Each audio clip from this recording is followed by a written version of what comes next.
What's going on, everybody? Mortem here, this time bringing you a DLC review for Brushes with Death, the first paid DLC for Kingdom Come Deliverance 2, a frontrunner of mine for Game of the Year in 2025, but Brushes with Death is one of, I believe, 3 planned DLCs for that game, and of course comes alongside a base game patch, and I'm going to kind of talk about all of that at once. But first and foremost, PlayOn did send me over a key for an expansion pass here so I could take a look at the DLC. No early access on that or anything.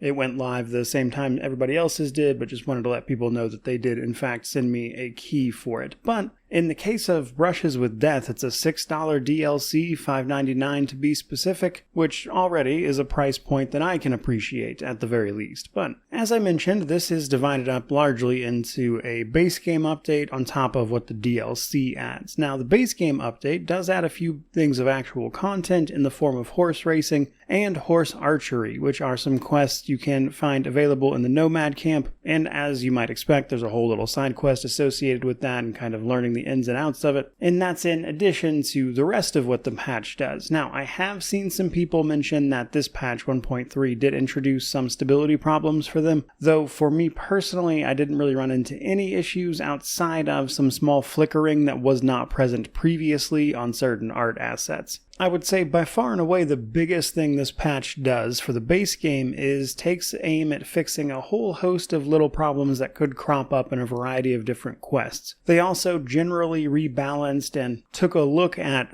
like merchant inventories, especially in Kuttenberg, whether it's meant to be slightly more metropolitan, so to speak. So the inventories that were available there were widened out. They also allowed some variants that weren't previously available to be available. So you can get your hands on all sorts of new stuff even if you don't buy the actual DLC. But from there, let's talk about the DLC itself. Brushes with Death is, mostly speaking, a longer side quest chain that takes place in both regions of the game, Trotsky as well as the Kuttenberg regions. In the first area, we can stumble upon a painter who has been tied to a tree who just happens to be talking to a skull that he's been preserving that he refers to as his muse. We can choose to get involved in this guy's woes, help him out, obviously keep him from dying from being tied to this tree, but then help him against the people who essentially mugged the guy and left him here, as he is working for the nobles at Trotsky Castle in order to paint and restore things here. Now, initially, it seems like this guy is just a struggling artist dealing with some of his own problems and turmoil, but upon a bit of further investigation, it seems like there might be more to this story than it initially appears, with people telling you to be wary of this guy, and some of what he asks you to do not necessarily lining up. But along that journey, I think what they do a really good job with is utilizing more or less all of Henry's available skill set. In fact, if you want to sort of do everything perfectly, you'll almost certainly need an in-game character, or at least a guy who's done a ton of grinding, because of how you need to utilize your skills for any given situation, which can be like,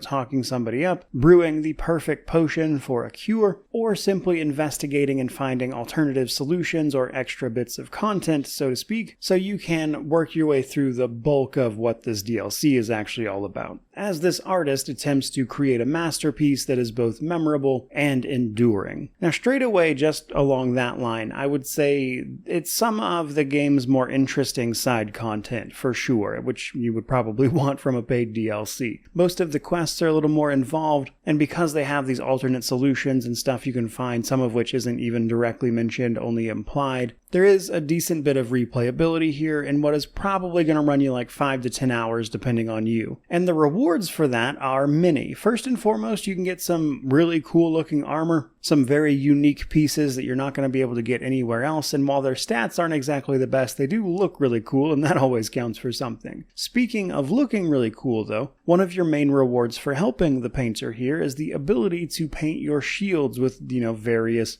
heraldry as you might expect. You can unlock more and more designs and options as you progress through this. I have seen some people mention a bug where the shield painting doesn't work for them. It worked fine for me though, so not sure how widespread that problem actually is, but something to note. Now, you can change basically the general pattern of the base, the colors, of course, while also slapping on a sort of main bit of artwork to get a look at it. So starting to put all of that together for the actual paid bit, the sort of $6 DLC there, you're getting, I would say, at least one of the better side quest chains the game has to offer, with it really doing a good job of sort of encapsulating what the rest of the game is about and its various quests and the solutions you can find therein, even with that unmarked stuff that I mentioned. And then on the free side of things, there's substantial updates there as well, the horse racing, the items that are now available to you, the rebalancing. So putting all of that together, even if you don't want to buy the DLC, this is a very hefty update that does all sorts of things for the base game in terms of quest fixes, itemization, general balance, etc. And then the DLC, if you want to throw that in there on top of it, is really the icing on the cake that for the low price of $6 compared to most DLC by far, adds some fantastic content with some great rewards. So pretty easy DLC to get behind. I'm really glad they picked a low price point for this one. But long story short, if you enjoyed Kingdom Come Deliverance 2, as many people did, you'll very likely enjoy this little bit of DLC, as it gives you a lot more of what the base game is all about. Now, on the flip side of that, though, it doesn't really add anything truly new or, groundbreaking in terms of systems outside of that shield painting, which, is kind of whatever at the end of the day. I don't hate it, but it's not exactly going to be make or break for most people, I would imagine. So while the content is good and interesting, if you're looking for brand new systems or overhauls, that's not really what this DLC is about. So if you're looking for something meatier in terms of systems and time, you're probably going to want to wait for the upcoming DLCs that they'll be dropping in the future. But for the price you're paying, I think this is a pretty good DLC, which is as good a place as any to wrap up this particular video. So hopefully you enjoyed all that. If you did, don't forget to like, comment, subscribe, all that YouTube jazz. Let me know how you feel about this one down in the comment section below. In particular, I'm curious to hear about how this one is running for everybody, given all the updates and changes. But